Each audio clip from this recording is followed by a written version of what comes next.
Hi Capricorn, and welcome to your weekly tarot reading from October the 24th to the 31st. I'm Celtic Gaia Tarot, and welcome to my channel. And yes, for the last week of the month, Capricorn, you've got serendipity.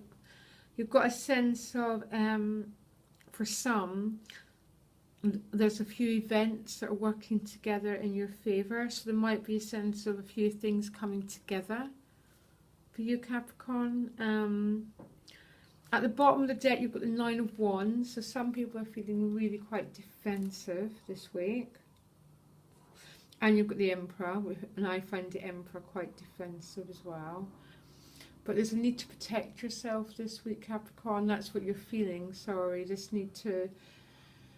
He's got a bandage on his head, so for many Capricorns, the feeling you've just been in the war, and there's a little bit, oh my gosh, no more. Just that sense of just no more, please. So that feeling of being a bit defensive.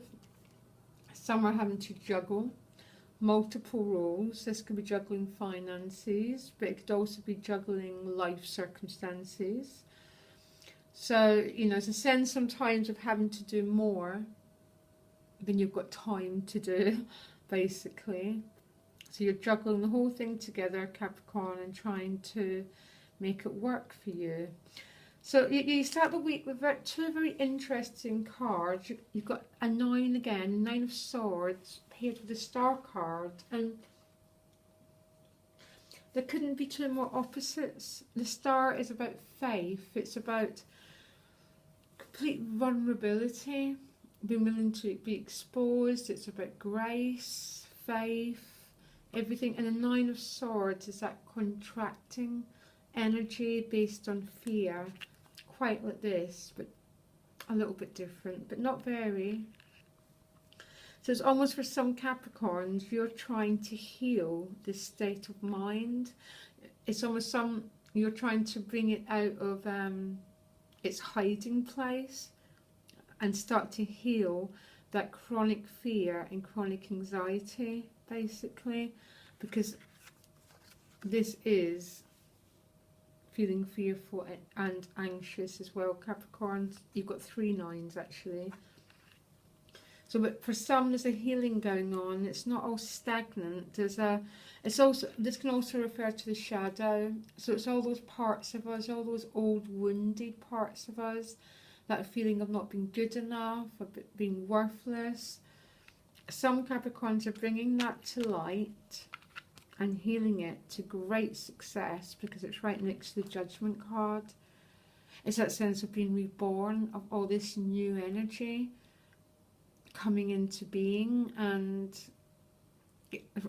for some, there's a shredding of all that old rubbish within your mind and your body and your emotions, and a rebirth's taking place. And this is and gosh, are you celebrating, because it's with the 3 of Cups.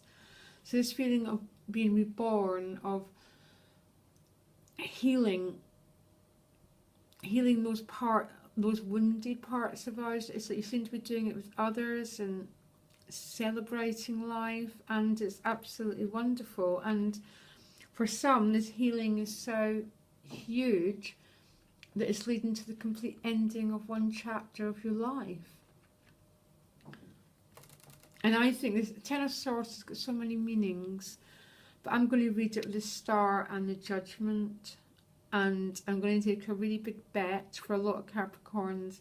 This is a complete ending of a chapter of your life, and you've had this quite a lot, and that chapter, and especially a chapter which has been dominated by negative thinking. And the reason I'm saying that is because it's paired with the Queen of Wands, totally empowered energy.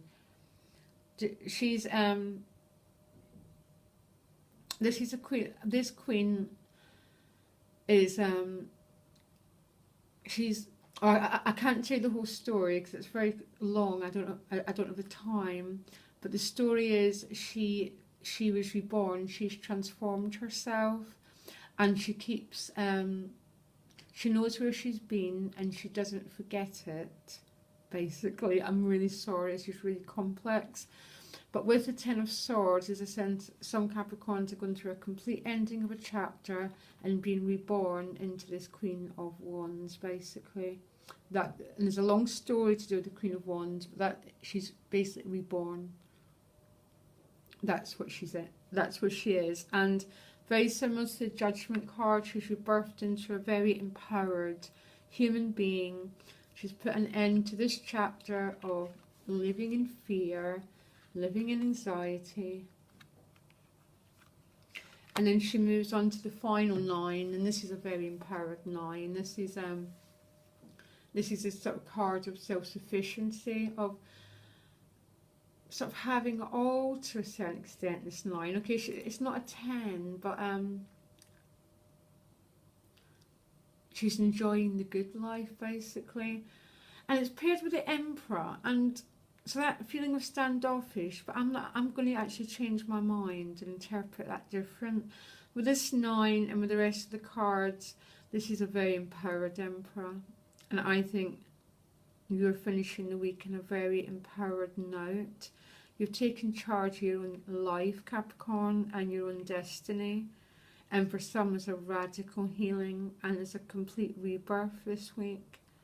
And you're being reborn, like the Queen of Wands, into a passionate, fiery, beautiful, male or female, completely magnetic, this card.